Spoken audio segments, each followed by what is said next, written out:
Hi friends, welcome to our channel SSC the small family. ఆ రమేష్ గారి దగ్గర duty మానేసిన తర్వాత నేనైతే నెక్స్ట్ డేనే డ్రైవ్యూలో రీజాయిన్ అవ్వడం జరిగింది. ప్రెసెంట్ నేను ప్రీమియం ప్లాన్ లో ఉన్నాను. అంటే వీక్లీ 1300 మనం డ్రైవ్యూకి పే చేస్తే వచ్చిన అమౌంట్ మొత్తం, అంటే డ్రైవ్ చేస్తే వచ్చిన అమౌంట్ మొత్తం మనకి అనమాట. దానిలో కమిషన్ లేదు. సో ఇది ట్రయల్ వేద్దామని చెప్పేసి నేను 1300 అయితే పే చేసి ప్రీమియం ప్లాన్ తీసుకున్నాను. తీసుకున్న వెంటనే నాకు పొద్దున్నే ఒక బుకింగ్ అయితే వచ్చింది. 6 hours ప్యాకేజ్. కస్టమర్ లొకేషన్ వచ్చేసి గౌరీనగర్, ఓల్డ్ బోయిన్పల్లి. నేనైతే సికింద్రాబాద్ నుంచి ఓల్డ్ బోయిన్పల్లికి బస్సులో వచ్చాను. బస్ స్టాప్ నుంచి కస్టమర్ లొకేషన్కి అయితే ఇంకా 1.5 కిలోమీటర్ ఉంది.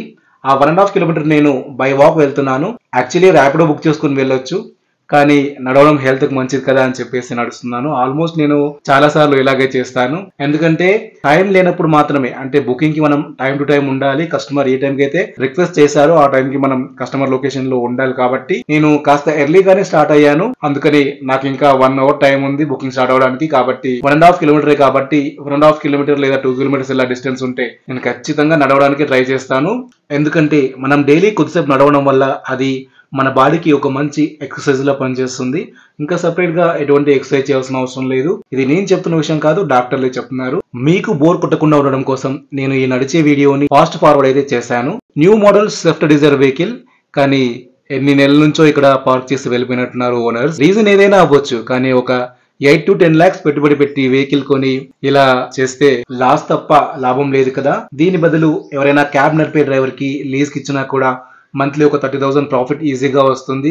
అలా కాకుండా ఏదైనా కంపెనీలో, అంటే సాఫ్ట్వేర్ కంపెనీలో పెట్టినా కూడా ఈజీగా నెలకి 30 నుంచి 40 వేలు సంపాదించవచ్చు కార్ ఓనర్ అయితే. వాళ్ళైతే అలా కార్ని ఖాళీగా పెట్టడానికి కారణం ఏంటో మనకు తెలియదు, అసలు వాళ్ళు ఎవరో మనకు తెలియదు. కానీ ఇలాంటి సన్నివేశాలు చూసినప్పుడు నేను కూడా ఒకప్పుడు కార్ తీసుకొని దాంట్లో లాస్ అయ్యాను కాబట్టి నాకు కొంచెం బాధ కలుగుతుంది. మొత్తానికి మనము కస్టమర్ లొకేషన్ కి అయితే రీచ్ అయ్యాం. ఇదే కస్టమర్ యొక్క ఇల్లు అనమాట. మనకు మ్యాప్ అయితే పర్ఫెక్ట్ గా ఉంది, లొకేషన్ కూడా కరెక్ట్ గా చూపించింది. మనము ఇప్పుడు లోపలికి వెళ్ళిపోతున్నాం. లోపల ఒక కార్ అయితే ఉంది, అది టాటా నెక్సాన్. నాకు తెలిసి మనం నడిపోబోయే కార్ అది కాదు, ఎందుకంటే నాకు ఆటోమేటిక్ ఎస్యూవీ అని వచ్చింది. ఆ ఆటోమేటిక్ ఎస్యూవీ కార్ ఏదో చూసే ముందు మనం ముందైతే కస్టమర్ కి కాల్ చేద్దాం. డ్రైవ్ యూ యాప్ ఓపెన్ చేసి దాంట్లో మనకి ఇక్కడ కాల్ కస్టమర్ అనే ఆప్షన్ ఉంది కదా, దాన్ని ప్రెస్ చేసి కస్టమర్ తో అయితే మనం డైరెక్ట్ గా మాట్లాడొచ్చు. ఇప్పుడు నేను కస్టమర్ కి కాల్ చేస్తున్నాను. Thank you for calling. Please wait while we connect the call.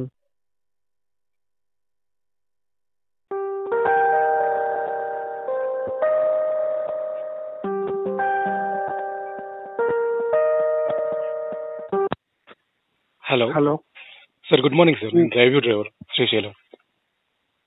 అవును, నేను సింగపూర్లో ఉన్నాను. మీరు ఇంటర్నేషనల్ కాలేజ్. మా ఫాదర్ ఉంటారు ఫస్ట్ ఫ్లోర్ లో.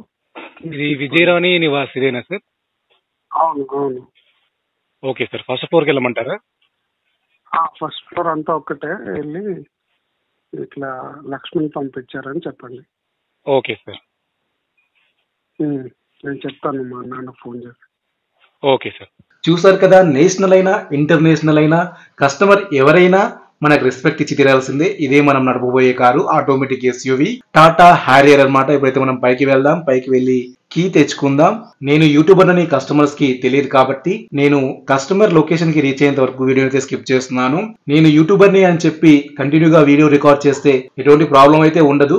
కాకపోతే నాకు సెల్ఫ్ డబ్బా కొట్టుకోవడం ఇష్టం ఉండదు, నేను యూట్యూబర్ అని చెప్పుకోవడానికి. కస్టమర్ అయితే కార్ ని బయటే పార్క్ చేయమన్నారు కాబట్టి బయటే పార్క్ చేశాను. ఇంత ఎండలో మరి నువ్వెలా భయ అంటే నేను లోపలికి వెళ్ళి హ్యాపీగా హోటల్ రిసెప్షన్ లో అయితే కూర్చుంటాను. నో ప్రాబ్లం, సెంట్రల్ ఏసీ ఉంటుంది.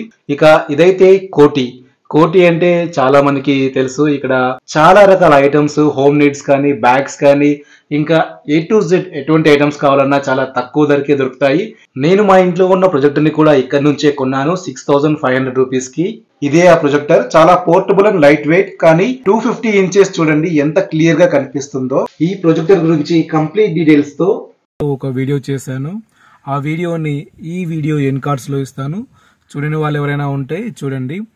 ప్రైస్ ఎంత, దానిలో ఉన్న ఫీచర్స్ ఏంటి అనేది ఆ వీడియోలో అయితే క్లియర్ గా వివరించడం జరిగింది. సో చూడని వాళ్ళు ఎవరైనా ఉంటే ఈ వీడియో ఎన్ కార్డ్స్ లో ఆ వీడియో ఇస్తాను, క్లిక్ చేస్తే ప్లే అవుతుంది, చూసేయండి. ఇది ఫ్రెండ్స్ ఇవాల్టి వీడియో. మళ్ళీ నెక్స్ట్ వీడియోలో కలుద్దాం. అంతవరకు సెలవు, నమస్తే.